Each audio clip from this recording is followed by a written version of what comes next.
Some men fear death. Marco Santini feared nothing. He had buried friends, survived 3 assassination attempts, and built an empire from the ashes of his father's failures. At 42 years old, he controlled ports, politicians, and enough firepower to start a small war. But standing in that hospital hallway, his feet refused to move. The fluorescent lights hummed above him.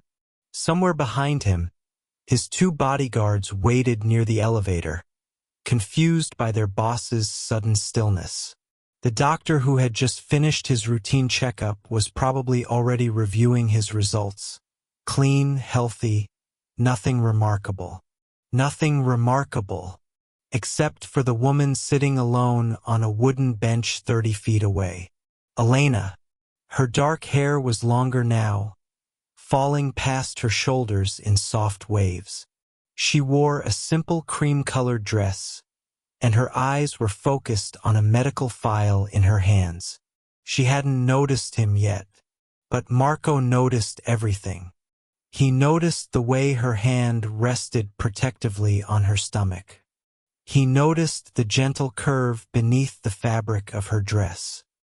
He noticed the wedding ring missing from her finger, the same ring he had once placed there, 7 years ago, in a small church in Sicily where his grandmother was buried. She was pregnant. His ex-wife, the woman who had walked out of his life 3 years ago without looking back, was pregnant. Marco's chest tightened. His mind raced through explanations. She had moved on. She had found someone else. Someone better. Someone who didn't come home at 3 a.m. with blood on his shirt and lies on his tongue. That was what he told himself. But then his eyes caught something else. The date printed on the corner of her medical file. He read it once, then twice. The numbers didn't make sense. If those dates were accurate, if the timeline was right, then the baby she was carrying was conceived approximately 4 months ago. 4 months ago. The same weekend Marco had seen her at her sister's funeral.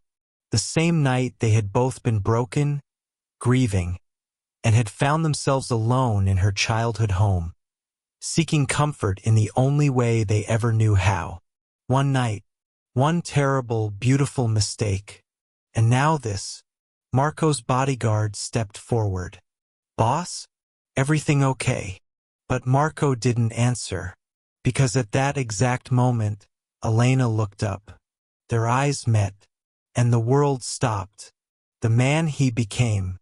To understand what happened next, you need to understand who Marco Santini was before that hospital hallway.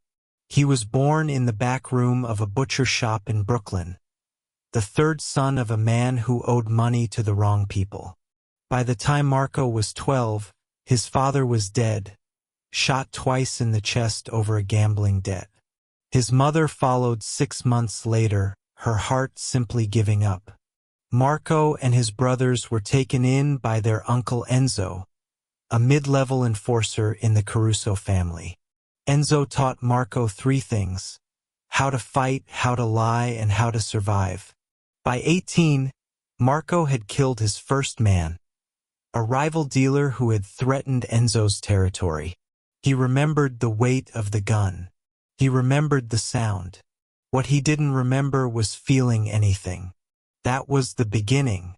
Over the next 2 decades, Marco climbed the ladder of his world with cold precision. He wasn't the most violent. He wasn't the most reckless. He was the most patient. He watched, learned, and waited. When the old boss died, Marco was ready. He took control not through bloodshed, but through leverage. He knew secrets. He knew weaknesses. He knew which men could be bought and which needed to be buried.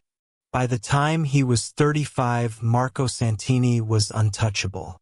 But power is a lonely throne. His brothers were dead, one from cancer, one from a bullet meant for Marco himself. His uncle Enzo passed quietly in his sleep, the only peaceful death in their entire family. The men who surrounded Marco now were loyal, but they were not friends. They were soldiers. And soldiers do not love you. They obey you. Marco filled his life with things. Penthouses, cars, women who smiled at his money and never asked about the darkness behind his eyes. But none of it mattered. None of it until Elena, the woman who saw him. He met her at a charity gala, one of those events where criminals dress in tuxedos and pretend to care about orphans. Marco was there to make connections. Elena was there because she worked for the nonprofit hosting the event. She was a social worker of all things, a woman who spent her days helping broken families while Marco spent his nights breaking them. She wasn't impressed by him. That was the first thing he noticed. When he approached her with his usual charm, she looked at him like he was wasting her time. When he offered to donate $100,000, she asked him what he really wanted. "I want to have dinner with you," he said. "Why?" "Because you're the first person tonight who hasn't pretended to like me." She almost smiled. Almost. It took 3 months before she agreed to dinner. It took 6 months before she let him kiss her. It took a year before she said yes to his proposal, and even then, she made him promise something. "If I ever ask you to stop," she said, "you'll stop, whatever it is. You'll walk away." Marco promised. He meant it. For the first 2 years of their marriage, he kept that promise. He pulled back from the violence. He delegated the darker work. He tried, genuinely tried, to become the man she believed he could be. But the world doesn't let men like Marco Santini walk away. When a rival family made a move on his territory, Marco responded. When one of his lieutenants betrayed him, Marco handled it personally. When threats came to his door, Marco answered them the only way he knew how. And Elena saw everything. Not the blood, not the bodies, but the change in him. The way his eyes grew colder. The way he came home later and later. The way he stopped reaching for her in the dark. She never asked him to stop. She didn't have to. One morning, he woke up to find her suitcase by the door. "I can't save you," she said, her voice breaking. "And I can't watch you destroy yourself." Marco didn't argue. He didn't beg. He let her go. Because somewhere deep inside, he believed she was right. He was beyond saving. And the kindest thing he could do was let her walk away before his world consumed her too. The divorce was quiet. No lawyers, no drama. She asked for nothing. Not money, not property, not explanations. She simply vanished from his life. And Marco went back to being exactly what he was. A king of ashes, sitting alone on his throne. The bench. 3 years passed. 3 years of emptiness, of routine, of pretending that the hole in his chest didn't exist. Then came her sister's funeral. Anna had been Elena's closest confidant, her best friend, her rock. When Anna was diagnosed with cancer, Elena had moved back to New York to care for her. Marco learned about the diagnosis through his network. He still kept tabs on Elena, though he would never admit it. When Anna died, Marco attended the funeral. He told himself it was respect. Anna had always been kind to him even after the divorce. She never judged him, never blamed him for breaking her sister's heart. But the truth was simpler. He wanted to see Elena. He needed to see Elena. The funeral was small. Elena stood at the graveside, alone, her face pale and her hands trembling. Marco stayed in the back, hidden behind dark glasses and a heavy coat. But afterward, when everyone had left, Elena found him. "You came," she said. "I'm sorry for your loss." She nodded. Her eyes were red, swollen from days of crying. "I have no one left," she whispered.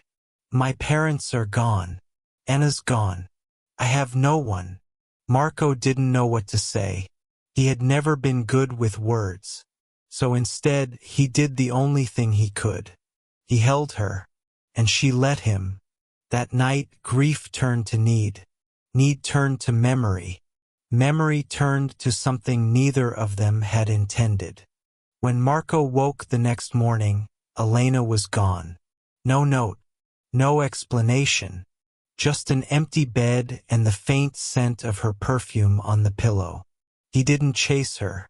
He told himself it was a mistake. A moment of weakness. A goodbye that should have happened years ago. He buried the memory and moved on. Until now. Until this hospital hallway. The conversation. Elena stood up slowly.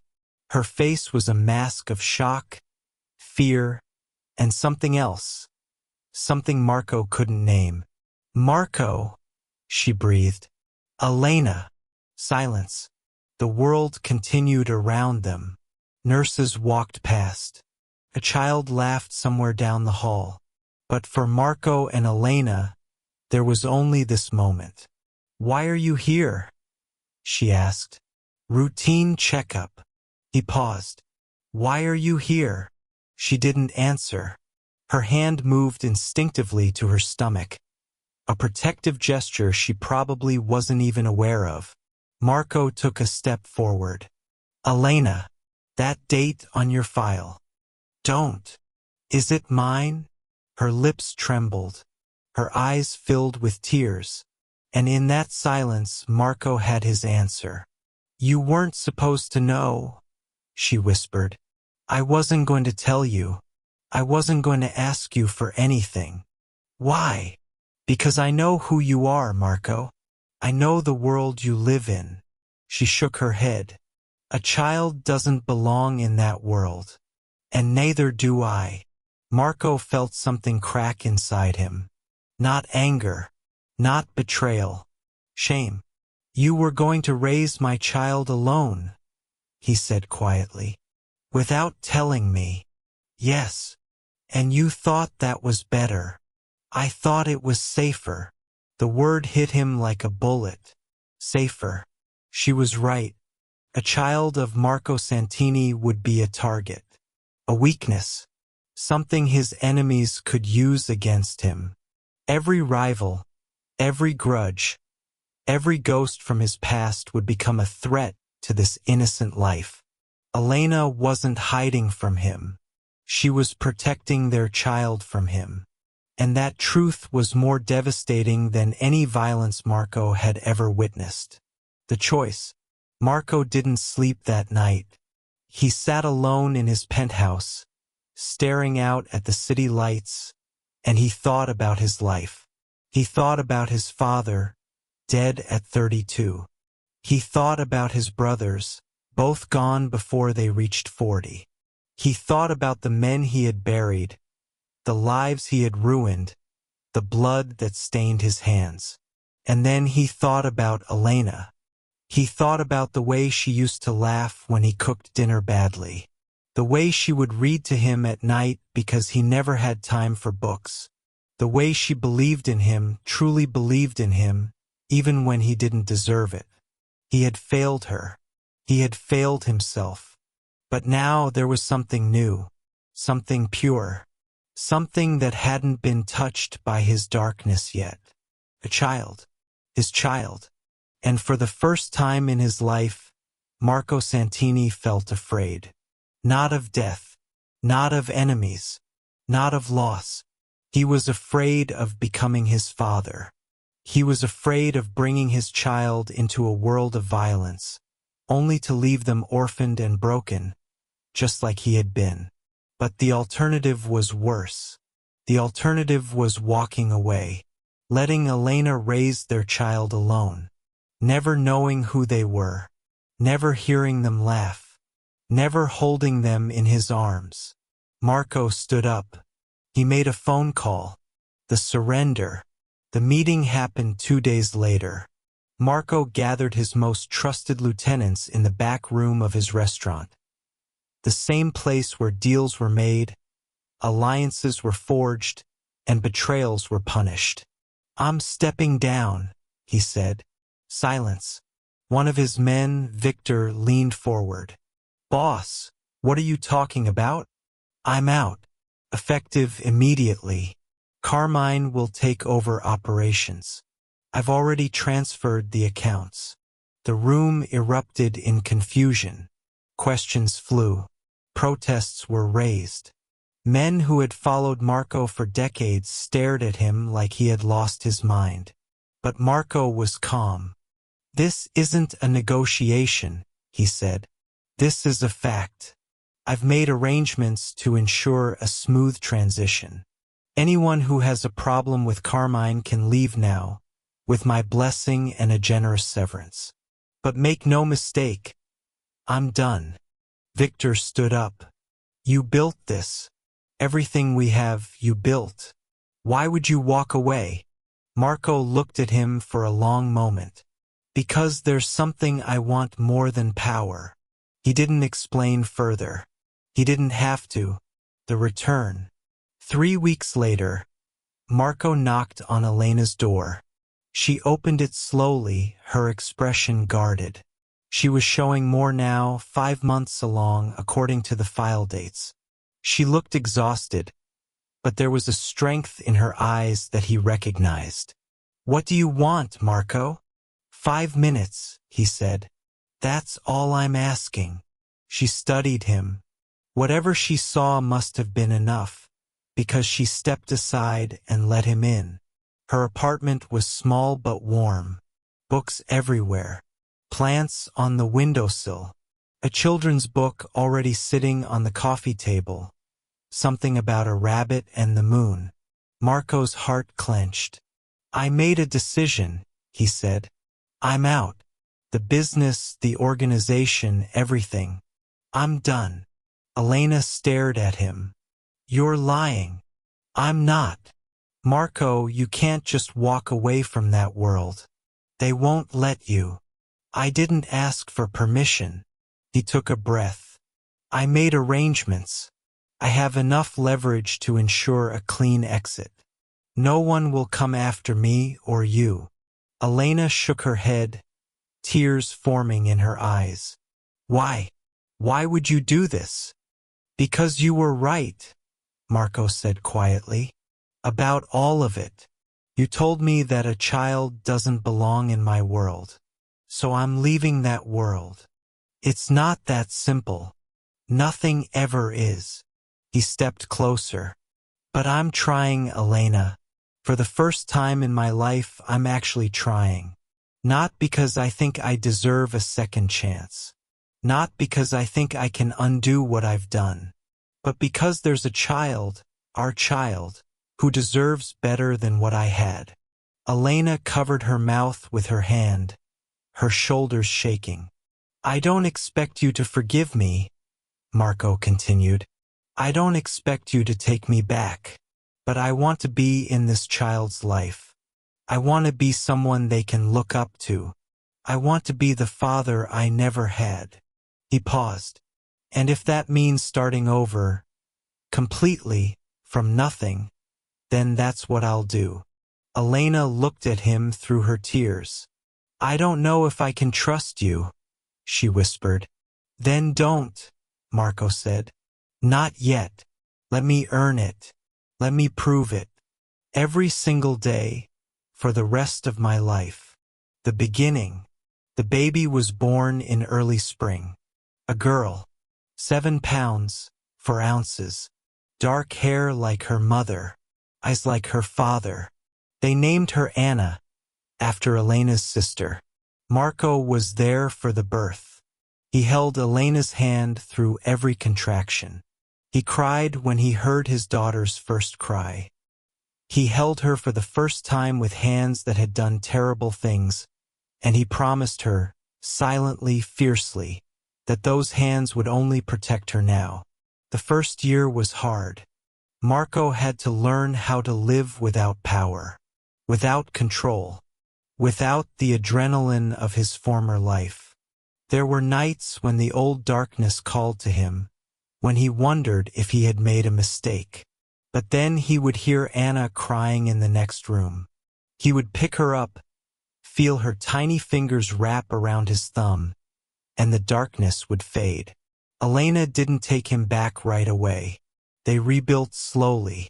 Date nights, long conversations, therapy both together and apart. Marco confronted things about himself that he had buried for decades. He learned how to apologize. He learned how to listen. He learned that strength wasn't about intimidation. It was about showing up every single day, even when it was hard. 2 years later, on a quiet evening in their new home upstate, Elena said something that changed everything. "I believe you," she said.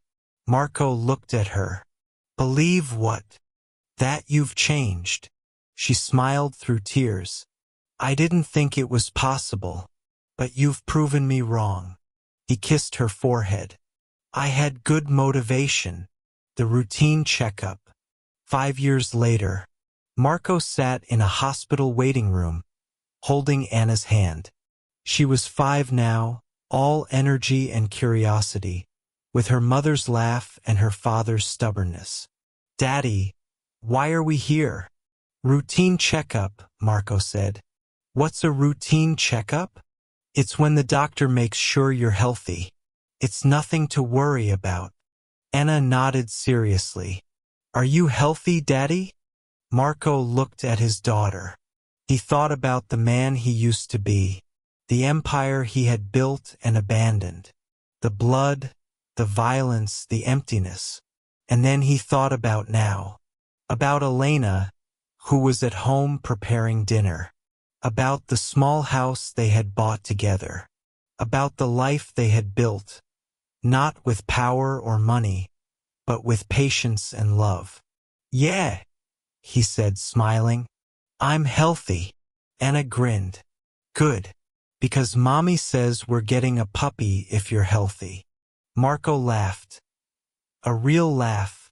Something he hadn't done in decades before Elena came back into his life. "Then let's hope the doctor gives me good news." The nurse called his name. Marco stood up, still holding Anna's hand. As they walked down the hallway together, Marco passed the same bench where he had seen Elena all those years ago. The same hallway, the same fluorescent lights. But everything was different, because that day, in this very hospital, Marco Santini had been given something he never expected, a second chance. And he had spent every day since then making sure he deserved it. Some men are born into darkness. Some choose it. But every man, no matter how far he has fallen, carries within him the capacity for change. The question is not whether we deserve redemption. The question is whether we are willing to fight for it. Not with violence, but with love. Not with power, but with patience. Not with control, but with surrender. Marco Santini learned this truth in a hospital hallway, looking at the woman he had lost and the child he had never expected. And it saved his life.